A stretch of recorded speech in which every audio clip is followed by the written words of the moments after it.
global happenings today. We communicate, we analyze global news. Stay tuned. Hello, beautiful people. Welcome to Global Happiness today. We have a very sad news, and I do know, I pray though that it ends in praise, but I do know that it's going to bring more rancor than envisaged. But before we go into the news proper to find out exactly what is going on in the rank and file of the indigenous people of Biafra, the agitating group, and the counter group that is emerging, we'd like you to subscribe to our channel by clicking on the red subscribe button. Beside it, you see a bell notification icon. Please go ahead, click on it to get notified as soon as you update our channel on YouTube. You're going to get full details now and how the whole thing transpired. It's really sad, I must say. Well, as we speak, and according to the news, the 10th leader of the indigenous people of Biafra, IPOB, has reportedly been removed. That's Nnamdi Kanu now, has reportedly been removed as the director of the organization and replaced with one Sofia Kalu, not Kanu. Sofia Kalu, the indigenous people of Biafra United Kingdom, that's IPOB United Kingdom, IPOB UK National Financial Secretary. That's the person they used to replace Nnamdi Kanu, the leader of the indigenous people of Biafra. You're going to find out the full details, how it all began, how they got to this level, and why people are screaming, "Oh Lord, please have mercy." According to Ezeji Chukwuma, a separatist who manages the indigenous people of Biafra and Radio Biafra community interest companies, that's CIC, registry in London.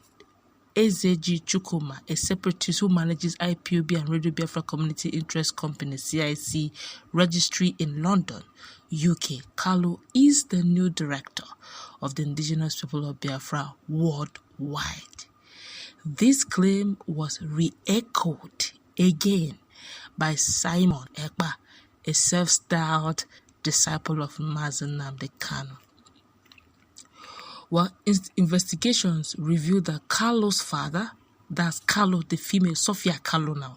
Sofia Kalu's father is an Igbo man from Nigeria, while her mother is South African.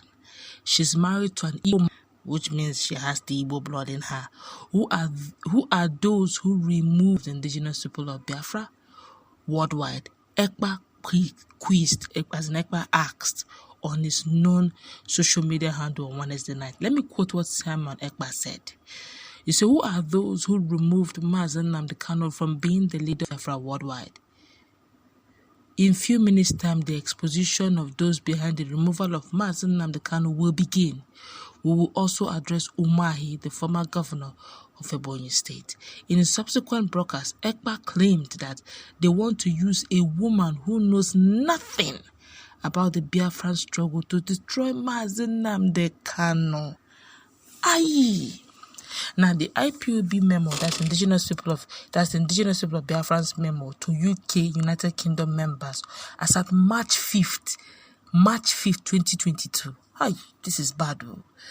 According to him, on paper, Kanu, who has been in the custody of the Department of State Services DSS since June 2021, has been removed as the leader of the indigenous people of Biafra. He cited a March 5th memo to the indigenous people of Biafra UK members by his Director of State DOS, headed by Chike Doziem. This is not nice. Okay, let me quickly read out the memo for better understanding. Let me read the memo in full for better understanding. This is the memo from the indigenous people of Biafra to the IPOB family in UK and also worldwide. Now, this one is the memo. What is generating everywhere is that Sofia Kalu is not the new director. Now, this is the memo now that has been spread by IPOB themselves. They said, and it was written on the 5th of March 2022. It's a memo to IPOB family in UK worldwide. It has come to the attention of the Directorate of State of the Indigenous People of Biafra, IPOB, that certain individuals and principal officers in the indigenous people of Biafra family in United Kingdom have embarked on evil and malicious peddling of falsehood against Mrs. Sofia Kalu, the indigenous people of Biafra UK National Financial Secretary.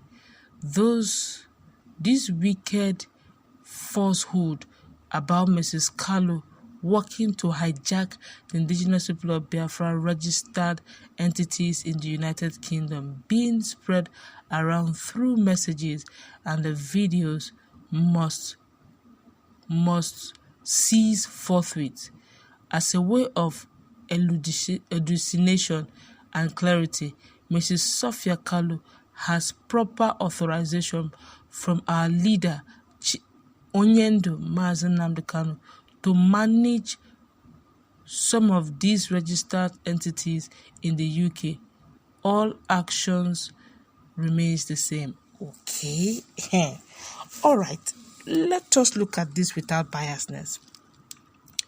According to Ipob, they said she did not hijack it, but that she has authority from Nnamdi Kanu, Onyendo Nnamdi Kanu, to manage some of these entities. The question is, when was the authority given to her? That's the question first. When was the authority given to her? And if it was when he entered into detention, which is some few months ago, because we all know that June 2021 was when he came into Nigeria, or July or so, came into Nigeria and entered the DSS custody. When did they have the time to communicate the issues of Ipob and who will manage what? And why should it be the Financial Secretary UK branch? Are there no other senior ranking officers that would have done that? One would have thought that DOS is Nnamdi Kanu is DOS. If there's anybody that should have, I think it should have been a case of deputy. Have you seen the way beauty of deputy comes in? If after Uchemefo left, they would have appointed another deputy who would have been running the affairs of the genus people of Biafra. Now, handling or technically, because let me quote the words of Ipob. Now, Ipob said that she did not hijack it. That Onyendo gave her permission to run some of the entities. According to them, I'm only quoting their words. If it is Onyendo Nnamdi Kanu, as they usually call him, gave her the authorities. How did she get the authority? Is it through the likes of his legal counsel, Ifeanyi Ejiofor, that gave that information? Because I do know that the secretary did not come to Nigeria to receive that information directly from Nnamdi Kanu in DSS custody, because there are very few people that see him there. That's one. Two, why should it be a woman? If you know the Igbo culture very well, you will bear with me, you agree with me, guys, that Ndi Igbos do not play with their umwana meetings. When it comes to the issue of headship, usually they don't give it to who will listen to a woman. When a woman talks, let's be real. In Igbo culture, even if your only brother is the last son of the family, and something happens to your parents, and they said, who speaks? They will look at the young boy there. The only thing you just do is to tell the young boy what you want him to say. And they say the woman will speak with existing protocol observed, taking permission from the younger brother. That is the Igbo culture. They value male children. In fact, when a male talks, they believe, yes, the man of the house is talking. Unfortunately, that is the culture of the Igbos. And if that's the culture of the Igbos, why would Nnamdi Kanu, in his right senses, give order that a woman should control some of the entities under the registered authority of the genus people of Biafra? It will not end too well if this is not properly clarified or probably given to a male to handle, if they must hand over. If it must be handed over. Of course, what's the sense of all this? It's not a free man in Nnamdi Kanu. So why is someone handling it, and why should it be a female? Let's meet in our conversation. This is definitely not going to end well if it is not properly handled.